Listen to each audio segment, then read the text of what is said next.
రెడీయా? Right. Hi అన్న. ఏంటన్న మొత్తానికి కోలాహలంగా కనిపిస్తుంది చాలా రోజుల తర్వాత. మళ్ళీ ఆవిర్భావ దినోత్సవంలో చాలా ఎక్స్పెక్ట్ చేశారు. ఆ రోజు జరిగినవన్నీ ఈ రోజు ఇక్కడ జరుగుతున్నాయి విశాఖలో. అంటే అధ్యక్షుడు పవన్ కళ్యాణ్ గారు చెప్పారు కదా సార్, నిన్న ఒక మీటింగ్లో మాతో ఎగ్జిక్యూటివ్ బాడీ మీటింగ్లో మాట్లాడుతూ ఆయన ఒక విషయాన్ని ప్రజెంట్ చేశాడు. జనసేన పార్టీ అనేది 0 సీట్లతో మొదలై 1 సీటుతో ప్రారంభించి ఈరోజు 100% స్ట్రైక్ రేట్కి వచ్చామని. మీరు చూస్తే ఈ విశాఖ సముద్రపు అలలు ఎలా ఉన్నాయో అలాగే ఇక్కడ ఉన్నటువంటి జన సైనికులు కావచ్చు, సోషల్ మీడియా ఇన్ఫ్లుయెన్స్ కావచ్చు, జనసేన నాయకులు కావచ్చు, కార్యకర్తలు కావచ్చు, అందరూ అంటే గ్రూప్ ఆఫ్ పీపుల్ అంటే అన్ని తెలంగాణ ఆంధ్రప్రదేశ్ నుంచి వచ్చి వాళ్ళు వాళ్ళ అభిప్రాయం తెలియజెప్పాలి.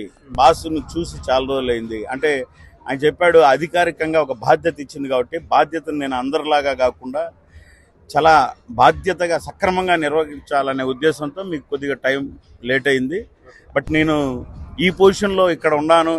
నేను ఈ పోరాట స్ఫూర్తిగా నాలో ఏం తగ్గల. ఎందుకంటే నాకు ఈ జన సైనికులే నా వేదిక, వీర మహిళలు అని చాలా గొప్పగా చెప్పడం జరిగింది.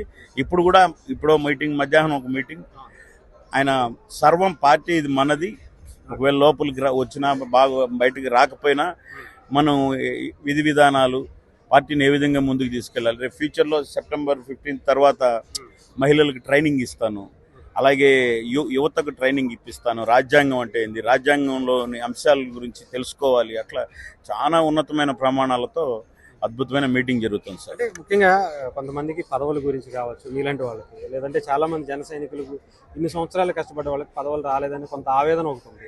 అలాగే టీడీపీతో కొంత గ్యాప్ కూడా వచ్చాయని కొన్ని నియోజకవర్గాలు. ఈ ఇబ్బందుల గురించి కూడా ఏమన్నా ప్రస్తావన వచ్చిందా?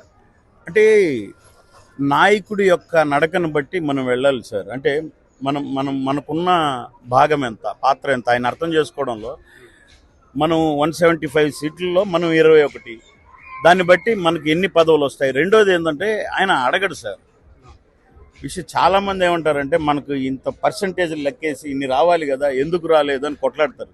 నేనేమంటానంటే మా నాయకుడు అడగడం ఏంటి, సర్వస్వం అంటే నాకు తెలిసే అభినవ దానకరుడు. ఆయన ఎప్పుడు ఇచ్చేవాడే కానీ అడిగేవాడు కాదు. నేనేమంటానంటే తెలుగుదేశం పార్టీ, చంద్రబాబు నాయుడు గారు ఒక తండ్రి స్థానంలో మా నాయకుడు కానీ మేము కానీ అందరం ఫాలో అవుతున్నాం, విజన్ అన్నీ ఓకే. మరి ఆయనకి ఎందుకు తెలుస్తారు ఇవ్వాలని? అంటే మేము 32 సీట్లు, 38 సీట్లు, 28 సీట్లు, 21 సీట్లకు వచ్చాం కదా. ప్రతి చోట అంటే మేము ఆ రాక్షస పాలనను అణగదొక్కాలి జగన్ ప్రభుత్వాన్ని ప్రధానమైన స్టెప్ తీసుకున్నప్పుడు మేము తగ్గాం. ఎందుకు? మాకు అది ముఖ్యం, ప్రజలు ఇబ్బంది పడకూడదు అనేది. మరి ఇప్పుడు ప్రతి చోట తగ్గిస్తున్నారు అంటే మా నాయకుడి దృష్టిలో లేకుండా ఏం పోలేదు. ఇక్కడ ఉన్న ప్రతి ఒక్కరి దృష్టిలో అది ఉంది. కానీ అది ఆయనకు తెలిసి నిన్న దాన్ని ఉద్దేశించి కూడా మాట్లాడాడు. ఆయన ఏమన్నాడంటే నేను వింటున్నాను, నాకు రాలేదు అని కాదు, ప్రతిదీ నేను గమనిస్తున్నాను, ప్రతి దాని మీద నా ముద్ర అనేది ఉంటుంది, నన్ను నమ్మండి, నాతో నడవండి. పదవి అనేది నేను 14 సంవత్సరాలు ఏ పదవి ఉండి నేను పోరాడాను. కేవలం జన సైనికులు, జనసేన అభిమానులు, వీర మహిళలు సపోర్టుతో నేను పోరాడిన అంతే. నాకు ఇంకెవరు సపోర్ట్ లేదు, వేరే నాకేం పెద్ద రాజకీయ సపోర్ట్ ఉండి పోరాడలేదు అని చెప్పాను. ఇంకపోతే సుగారి ప్రీతి విషయంలో కూడా నిన్న దాని గురించి కూడా స్పందించారు. నిన్న ఆవిడ యాక్చువల్గా విజయవాడలో ప్రెస్ మీట్ పెట్టి పవన్ కళ్యాణ్ గారు వాడుకున్న అధికారంలో కోసం ఆయన వదిలేశారు. సరే, నేను ఒక మాట చెప్తానండి సార్. అసలు సుగాది ప్రీతి వాళ్ళ అమ్మ ప్రెస్ మీట్ పెట్టింది అంటున్నారు మీరు. ఆమె ఎవరికి తెలుసు సార్? ఎవరు సుగాలి ప్రీతి? ఎవరు తీసుకొచ్చింది సార్ బయటికి? ఇక్కడ ఉన్న అధ్యక్షుడు చెప్తే వేలాది లక్షలాది జన సైనికులు, అభిమానులు తన తల్లిలాగా ఆమెను చూసి, తన సోదరులాగా చూసి దానికోసం న్యాయం జరగాలని పోయినారు కదా. మరి జగన్మోహన్ రెడ్డి యొక్క ప్రభుత్వంలో ఈయన ఇంత విధంగా ఆ సోదరికి పోరాడే ఈరోజు ఓపెన్గా చెప్తున్నాను నేను. 5 ఎకరాల భూమి కానీ, 2 ఉద్యోగాలు కానీ, ప్లాట్ కానీ, అవన్నీ వాళ్ళకు ప్రభుత్వం నిజంగా వాళ్ళకి రావాలి. వాళ్ళకి జరిగిన అన్యాయానికి అవి రావడానికి వారధి సారే కదా సార్. మళ్ళీ న్యాయం జరగాలంటే ఒక కేసులో మీరు పవన్ కళ్యాణ్ గారిని ఈ విషయంలో నిందించే ప్రపంచంలో ఏ ఒక్కడికి అధికారం లేదు. ఇది సుగాల ప్రీతి విషయం కావచ్చు, at the same time Visakha steel plant కావచ్చు. విశాఖ స్టీల్ ప్లాంట్ ఎవడైనా జగన్మోహన్ రెడ్డి ఎన్నిసార్లు ఓపెన్ ఛాలెంజ్ చేశాడు సార్ ఇదే విశాఖలో మా సారు. నేను ప్రతిపక్షంలో ఉండా, మీరు అధికార పక్షంలో ఉన్నారు జగన్మోహన్ రెడ్డి. ప్రతిపక్షాలన్నిటిని ఏకం చేసి నీ వెనకాల నడుస్తాం ఢిల్లీలో అడుగుదాం అన్నాడు. ఏమైపోయాడు జగన్మోహన్ రెడ్డి? ఇక్కడే సార్ ఉంచుతాం గించుతాం ఆడిపోయి అంత దూరం ఉన్నానే పొర్లు దండాలతో కాళ్ళకి దండం పెట్టి వచ్చేస్తా ఉన్నాడు జగన్మోహన్ రెడ్డి. మరి అదే సుగాలి ప్రీతి విషయంలో ఉన్నా ఇక్కడున్న ప్రతి ఒక్కరికి ఆమెను తల్లిలాగా ఆ సోదరిని సోదరులాగా చూసుకున్నాం. ఇప్పటికి కూడా మేము వదిలిపెట్టలేదు ఆ విషయం.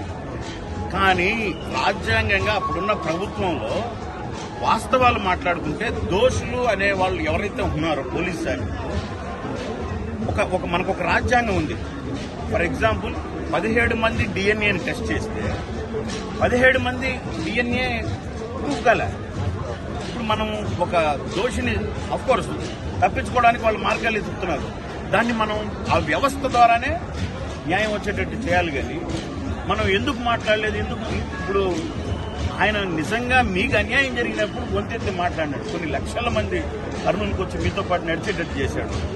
మరి ఈరోజు ఆయన అడిగే అర్హత కాకపోతే కొన్ని పార్టీలన్నీ ఇప్పుడొచ్చి దొంగ ప్రేమ, అప్పుడు ఏమీ చేయలేక ఇప్పుడొచ్చి దొంగ ప్రేమ చూపిస్తూ వాళ్ళని ప్రేరేపిస్తూ అమాయకమైనటువంటి వెనకాల ఉండి మీరు మాట్లాడండి అని మాట్లాడిస్తున్నారు.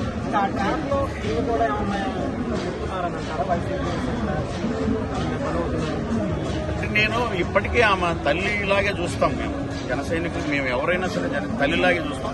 ఒక తల్లి యొక్క బాధనే చూస్తాం. కానీ బట్ డెఫినెట్ గా మీకు అన్యాయం జరిగింది అని ఇప్పుడు వచ్చితే మీరు వాళ్ళ మద్దతు తీసుకునేటప్పుడు మీకు అన్యాయం చేసిన వాళ్ళు ఎవరు?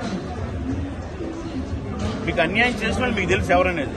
మరి వాళ్ళ మాటలు 5 సంవత్సరాలు మిమ్మల్ని వదిలేసి గాలికి వదిలేసిన మా సారు గొంతెత్తుకొని మాట్లాడితే ఇప్పుడు మళ్ళీ మీరు ఎట్లా మాట్లాడతారు? అంతే కదా. ఇప్పుడు మనకు ఒక కాన్స్టిట్యూషనల్ థింగ్, అది రాజ్యాంగబద్ధంగా మనం పోవాలి. ఇంకా మనం ఏం చేస్తాం సార్? డెఫినెట్గా ఈ అధికారంలో ఇప్పుడున్న పవన్ కళ్యాణ్ గారి అధికారంలో న్యాయం జరుగుతుందా? 100% న్యాయం జరుగుతుంది. ఆమెకు న్యాయం జరిగేంత వరకు జనసేన పార్టీ కానీ మీరు జన సైనికులు కానీ ఆ న్యాయం జరిగే దారిలో మేమందరం అంత జరగాలని జరుగుతుంది. ఆ విషయంలో మేము 100% రాజ్యాంగబద్ధంగా ముందుకు పోతాం.